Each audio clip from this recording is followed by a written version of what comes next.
Welcome back. I'm Bankole Thompson, and this is Center Stage on WADL TV 38, Detroit's urban TV station. You can also read my articles in the Michigan Chronicle newspaper. Our guest this week is Dr. Herbert Smiderman, the Assistant Dean at Wayne State University Medical School. We're dealing with a healthcare crisis. The battle is raging in Washington, but yes, in Detroit, are we catching fire? Let's ask Dr. Smiderman, what is the scenario here in Detroit? You've written a book on the uninsured.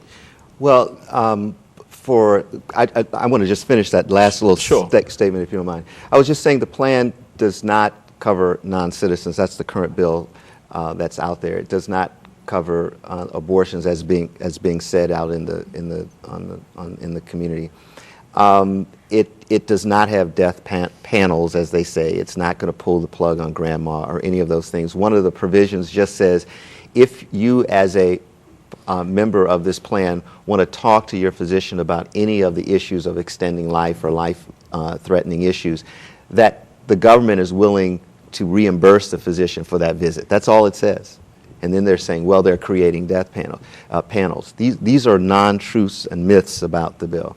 With respect to Detroit in the book, what we said in the city of Detroit, because many around the country are trying to look at sort of major public policy issues, and one of the major drivers of health costs in the United States are people who are in preventable emergency room visits, preventable hospitalizations. That is, we have a primary care deficit, primary care physician deficit in the city of Detroit. We've lost about 60% of our primary care physicians since 1997. We have a rising level of chronic illness. And what is happening, and a rising number of uninsured. So you have less primary care physicians, rising disease, and rising uninsured. So we have a healthcare tsunami. Yes, tsunami, and people are ending up in the emergency room.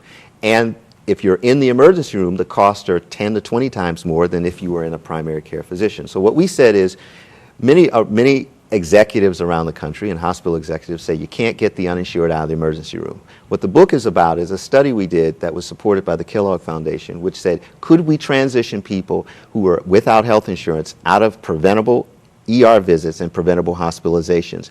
And could we get them into primary care settings? And we followed, actually now it's up to 60,000 people that we have provided actually access and health insurance for in this city. And we were able to transition 55% of this population out of the emergency rooms and therefore out of preventable hospitalizations into primary care settings at a 42% cost savings. And that's been huge. And we're trying to get that message across the country. The key to this is that it's not only about an insurance card, and that's what we're learning with the Massachusetts experiment. Massachusetts said, let's cover everyone. They had 550,000 people without health insurance. Let's cover everyone. They gave everyone an insurance card. What happened? There weren't enough primary care physicians. What happened? So now they can't see a doctor. They go then with their insurance card to the emergency room, and that's why their costs are increasing 33%. We're saying it's not only setting up the financing system, it's not only covering people, you have to have the delivery system organized to actually be able to handle the people. If you don't have enough doctors to care for the population, everybody has an insurance card, they're going to end up in the emergency room. Where do you find the role of the state Michigan Department of Health and Human Services here? Yeah, I think that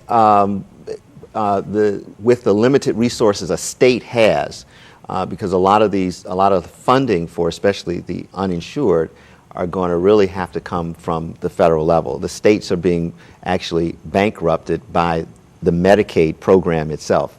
Medicaid now is about 30% of the general fund now, that single program. And I think someone was also talking about the prison system, which is, I'm not sure, but I think that's another 33%. So if you just talk about those two programs, you know, you're at 60% of the general fund budget for the state. It's bankrupting the states. The states need the help. So they're going to have to expand Medicaid. They're going to have to cover the uninsured at a federal level, because that's the only way that it's going to happen, because states have to balance their budgets.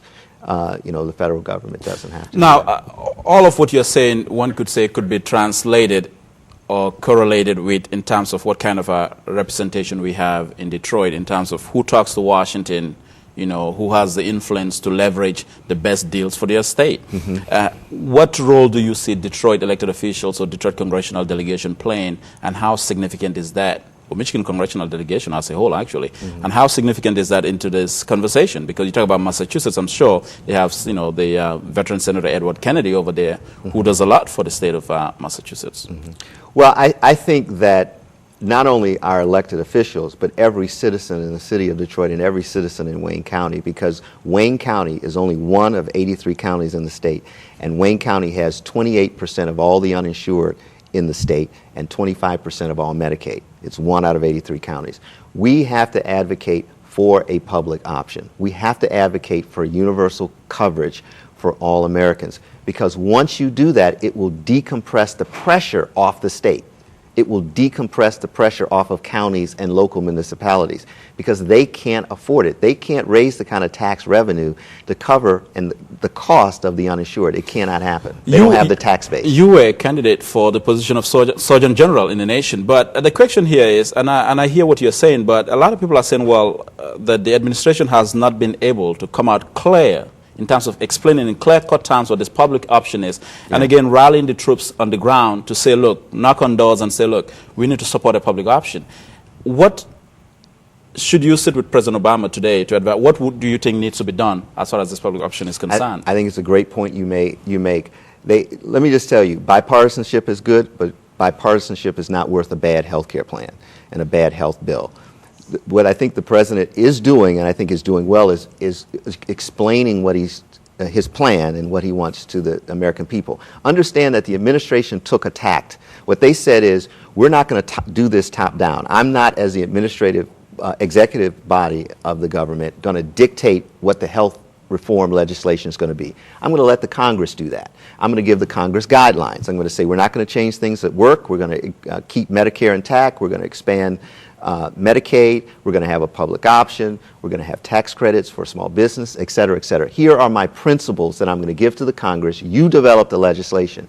And as the Congress is developing the legislation in that process, I think the president does need to get more involved in forcing that legislation through. I mean, basically saying, I want a plan on my desk, because he needs the plan on his desk by November or December of this year. Well, the question is, a lot of people are saying, well, why is the president not using, he has a political capital. He was voted by over 50% of people in this country.